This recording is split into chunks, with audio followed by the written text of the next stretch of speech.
Welcome to the World Cup Coast to Coast podcast brought to you by thelines.com. Coming to you from the west coast of the U.S., Josh Lander, joined by my mate across the pond, Dan. How are you today, Mr. Tracy? Yeah, very well, thank you. We've watched, 30 games of the World Cup now. We're getting to the end of the group stage. We've got plenty of football still to discuss, so let's go. Let's not wait any further. No, fatigue is not necessarily setting in, but we'd be remiss if we didn't say that this is an ass ton of football that we're watching right now. Dan will get sleep later, no worries about that. We are coming to you each and every day of the World Cup, bringing you these matches ahead of time. Today, we're looking at the 10th day of matches, which will be Wednesday. We're recording this on Monday morning, but Wednesday is that 10th day of matches that we'll be covering here. All four matches moving backwards, starting with the Saudis and the Mexicans taking on each other in that last game of the day. Also want to make sure you do like and subscribe to that page. Like I said, we're coming back every day for you guys. Also want you to head to thelines.com. Dan is tirelessly just churning out articles and talking about all the stuff that's going on in the World Cup until things end. Dan, let's go ahead and get into things. Like we said, not wasting any more time. Saudi Arabia, Mexico, just to set up the situation for everybody here. The Mexicans still have 1 point, the Saudis 3. And in the other game that we'll talk about in this same group, which is hyper relevant, as we know, Poland and Argentina. Poland sits with 4 points after their victory against the Saudis, and Mexico lost 2-0 to Argentina, giving Argentina 3 points. So Argentina, Saudi have 3, Poland 4, and Mexico 1. Mexico needs to win, and they need to win by as many goals as they can. If they can win by 2, that would be most helpful, because no matter what, they need Argentina to beat Poland for them to move on, right? And if and they also have a -2 goal differential compared to the Polish, meaning that for them to move on, they basically need 3 goals better than Poland's result. So if Poland loses 2-0, Mexico can win 1-0. But if Poland loses 1-0, right, the Mexicans need to put 2 goals in the back of the net to have a better goal differential than the Poles to move on. So with that in mind, Saudi Arabia plus 390 on the three-way market to win, draw plus 320, minus 150 for Mexico on the money line there. Where do you find value in this one, Dan? I find value with Saudi Arabia. I'm going all in early on this one, plus 390. I'm taking it because I don't like the look of Mexico, and especially not at minus 150. As you say, they've not scored. You know, they might get enough in this game, but whether it's enough to see them qualify, I doubt it. So Mexico aren't going to be sort of sitting back. They've got to go for it. But I've just seen nothing that excites me, and not at a minus odds. Whereas Saudi Arabia, with them getting 3 points already, they were unfortunate not to get anything from that game against Poland. But we mentioned in-play betting and the kind of the ebb and flow, which might happen in the previous episode. Yeah. This will probably be an even more important turn of events, because let's say Argentina take the lead against Poland. If that news gets back to Saudi Arabia, then they're going to go all guns blazing and go for that winner. So it might be a very narrow affair, get into half-time, get it even. But, why wait about and sort of lose a bit of odds in terms of in-play? For me, I'm going to nail my colours to the mast, and they're green colours, the Saudi green, as I'm backing them to win that 390. 390. And the thought process for Mexico, what we have not seen from them is any sort of coherent attack that really looks cohesive as it moves up the pitch. There's no playing it from the back to the midfield to the forwards. There's either long balls to the forwards in the hopes that a couple of their super young forwards can hang around and score. And that was never going to work against a team like Argentina. I could see that working here a bit more. What do you make of the total and the amount of goals that might be scored in this one? They're seeming to think that there'll be some goals scored in this one. That's how Saudi Arabia plays. 2.5 over that is minus 135, right? You need to get all the way up to over 3.5 goals scored to get up to plus odds at about plus 180 here in the States is the best juice I can find for total goals. Unders, under 2.5 is plus 110. That's, a decent starting point. What do you make of the sort of the game theory and how that might affect the amount of goals scored? I guess it all depends on who scores first, because if Saudi Arabia score first, then they can shut up shop. They don't need to chase a result elsewhere. Let's say Mexico are winning 1-0 and then the news gets back that Argentina are winning. That adds extra impetus to Saudi attack them. Then they've got to go and score 2 so they have any chance of qualifying. So it might be difficult at the moment to know your colours and say, right, it's going to be 2.5, it's going to be 3.5. You might want to wait 30 minutes in, 45 minutes in to see what the scores are, and then maybe go for a second half in-play bet. But if all things are equal, I'm not sure if I see over 2.5 goals. At minus 138, it's not a great amount of value, but over 3.5, I think that's a bit too much. So you're kind of caught between two schools of sort of thought here. It's like, do you want to go for the skinny odds and maybe take it, or push for the plus odds, but then actually think, do you know what, it's probably plus 200 for a reason, and even that's not great value. So I'm not too sure I'd be going early on the goals. As I say, if you want to really go for this market, give it till half time, assess what the scores are, and then make the bet. Yeah, that's true. I mean, the thing that then I run up against to finish the thought is, can Mexico score? Right? Yeah. Because the thought is, like you said, you wait, and if that, if there's a situation where we see that one of these teams needs to score and they're about to sell out and go all out, I don't know if Mexico can score. That said, if the Saudis go up 1-0, they're not a team who's sat back and waited for anything to come to them at this point. They continue to attack. I know they would sit back a bit more up 1-0 no matter what. But if they do go up 1-0, then I think you feel a little bit better about taking an under even at that point, knowing that they're going to sit back. Mexico needs to push, and Mexico can't score when they're going up against a normal back, a defense, rather much less one who's packing everybody into the 18-yard box to make sure that you don't score. That makes it even less likely for Mexico to be able to put a goal in the back of the net. So I still continue to feel better about under. I think under 1.5 at plus 340 is very cheeky indeed, but I see that being possible if the Saudis score first. If they don't, I could also see that still being possible, that only one goal is scored, as Mexico might be happy to sit back. Of course, once again, we're faced with, if Mexico is looking at Argentina only up 1-0 and Mexico's only up 1-0, they still need another goal to qualify. So under 1.5 is definitely a bit more dangerous and ballsy, but that's why you get the 3.5 to 1 odds on it. So the other game that's starting at 11 a.m. Pacific out here on the West Coast in that morning time, at the same time as that Mexico game, is Poland and Argentina. Obviously, they start these games at the same time on this third day, Dan, so that there's not quite the same advantage for teams that have seen what's already happened, right? You have to play at the same time as the team in your group. So Argentina, Poland, we've already sort of laid out the scenario here. All things given, how do you find value in this game, knowing Poland plus 650, super happy to walk out of here with a draw if they can. The draw is plus 330. Argentina to win minus 210. Argentina could tie and be okay if the Saudis lose. I don't think they really want to put themselves in that scenario. So a win at least 1-0 is definitely what they're shooting for here, right, for the Argentinians. So how do you find value in this one then? Well, I think you've got to remember with Argentina, finishing second in the group, although it gets you to the next round, it probably gets you a tie with France. So it's not a case of them already being top and thinking, do you know what, we've got 6 points. If we get one more, absolutely fine. We still get 7 on top of the group. That defeat to Saudi Arabia has kind of mucked up their plan completely. So they can't really coast into this game and think, as long as we get a job done, then fantastic. They need to win this game as much as anyone else, really. So Poland need a draw. They might stifle Argentina. That's where the value is at plus all the threes. But I'm not sure if Poland will actually. I think Argentina have got that extra quality. They found their gear against Mexico. They kind of now come to life. It was a bit of a sluggish game, but once Messi hit the ignition spark, they were okay. So I feel that now they have really got their tournament underway. So when you're looking at them at minus 200, I wouldn't go that far in terms of just betting them. So I would instead go for Argentina and over 2.5 goals at plus 150. So when you consider Robert Lewandowski for Poland, that's going to be a goal threat. As I say, Poland are going to be just as keen to win the group. They're not just going to think, right, okay, well, top two's fine, because no one wants to beat France. There's the extra impetus. If you top your group, you avoid France in the next round. So there's going to be goals, I would imagine. Argentina will do the lion's share, but I feel that it will be an over 2.5 game. But I feel that if you back Argentina and over 2.5 goals, that's probably where the value is at plus 150. But if you were feeling really brave, you'd go for Poland at plus 333. I'm not feeling that brave. I'm going to go with Argentina and the goals.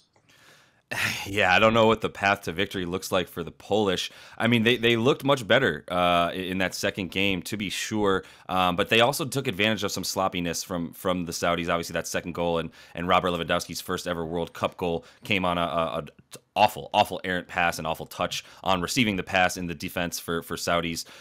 So yeah, I think in this one, I prefer just going with the plus 150 to your point. You've got to expect goals. Argentina's going to let loose. I might take Argentina 0.5 in the first half as well. I think they come out roaring, and that gives you a nice plus 135 on your money just to take that in the first half there for them to be up a goal at the end of that, which, it's a little bit more risky, but at least you get some plus odds on them being up at some point in the game game of your choosing, I think in the first 45 minutes you can expect that to happen. So, but goals in this game, to be sure, goals, at least 3 of them. I would agree with that. Just the over 2.5 is minus 135, or excuse me, over 2.5 is plus 110, which still feels pretty good in this one, because I do see like everybody's selling out. This is the game that everybody's selling out all game. Both of these teams know that Argentina can't afford a tie, and the Polish are not going to be able to assume that they can win this game 0-0. Like, that's just not going to happen versus Argentina.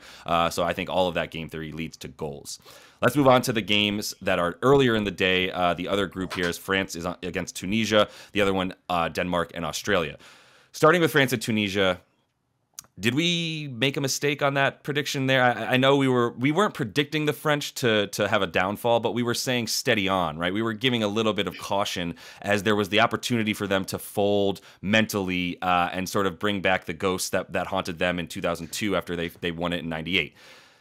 I don't think that's the case. No. They are incredible. Mbappe is the best player in the world as far as I'm concerned at this point. He's faster than everybody. He's quicker than everybody. His shot is powerful. He's incredible in the air. I've been saying out here to people who will listen that if Odell Beckham Jr., who's on the New York Football Giants, played soccer, this is what he would look like as an athlete and an incredible player. So we definitely underestimated them up to this point. I'll be perfectly honest, right? They are already through. They're likely to win this group. Minus 200 against Tunisia on the 3-point money line. Tunisia's plus 650. A draw's plus 310. There's not going to be any let up for this team at this point, right? Like, they've shown what their true colors are, and they're a team with confidence.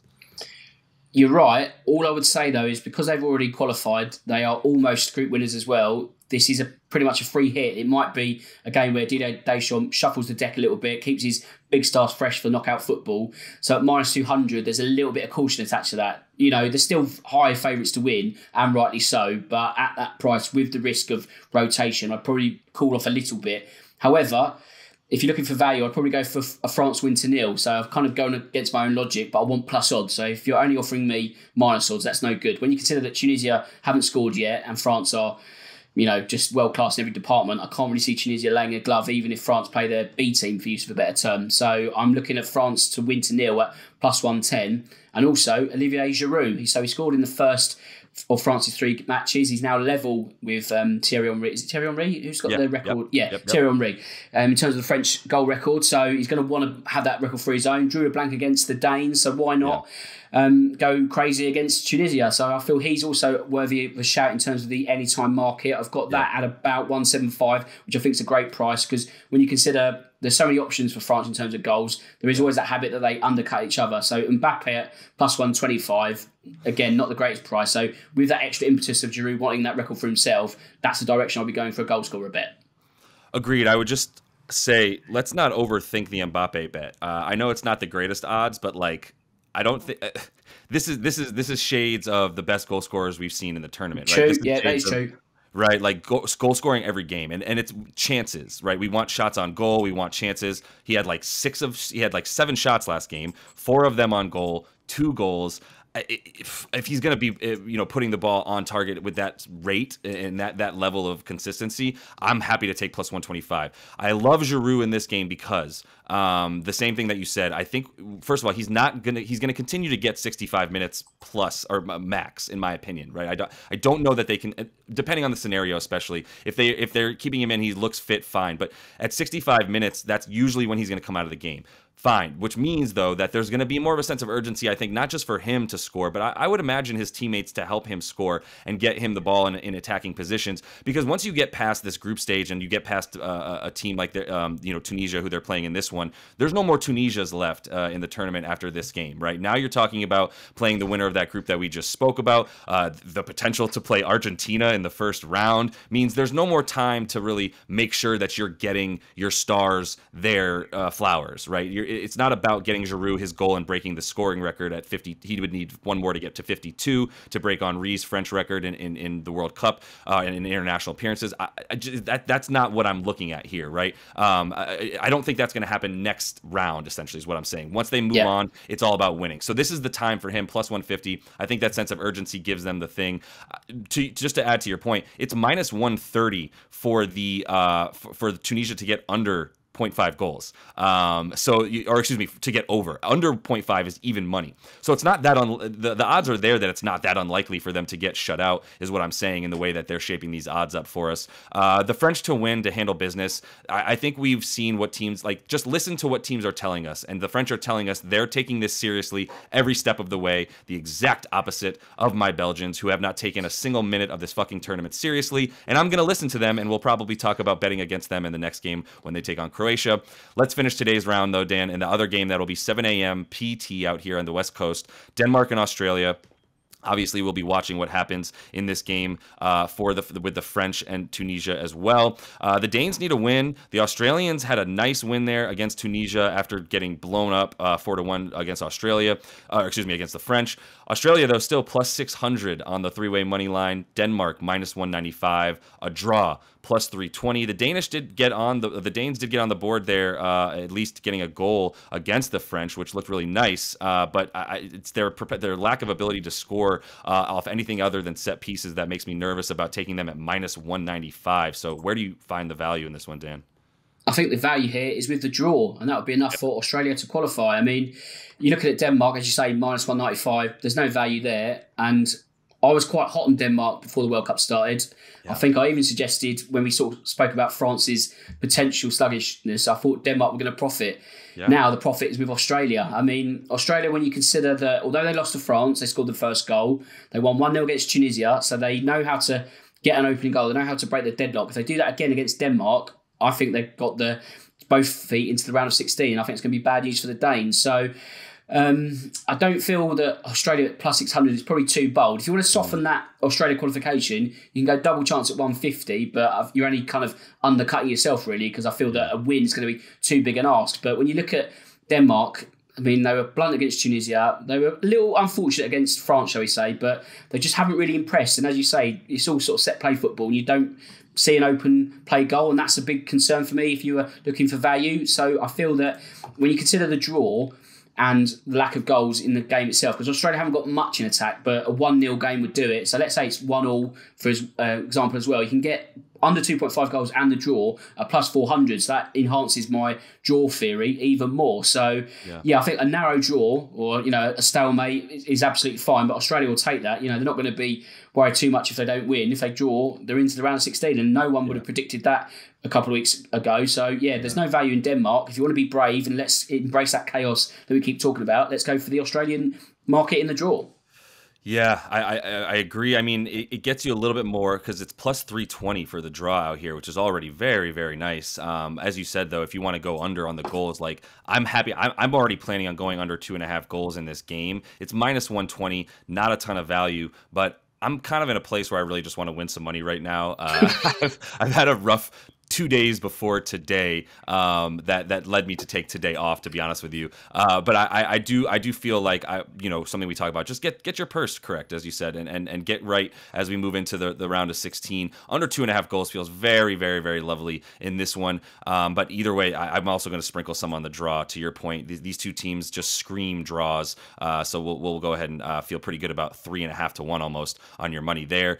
The Brazilians have just scored in the match against the Swiss as we are recording this on Monday morning, and I want to get back to watching the last 30 minutes of that game, as I'm sure you do, Dan. So continue to follow along. That is all the time we have for you today. We'll be back with another day 3 of matches for you guys tomorrow, talking about Thursday. So until we see you next, happy betting.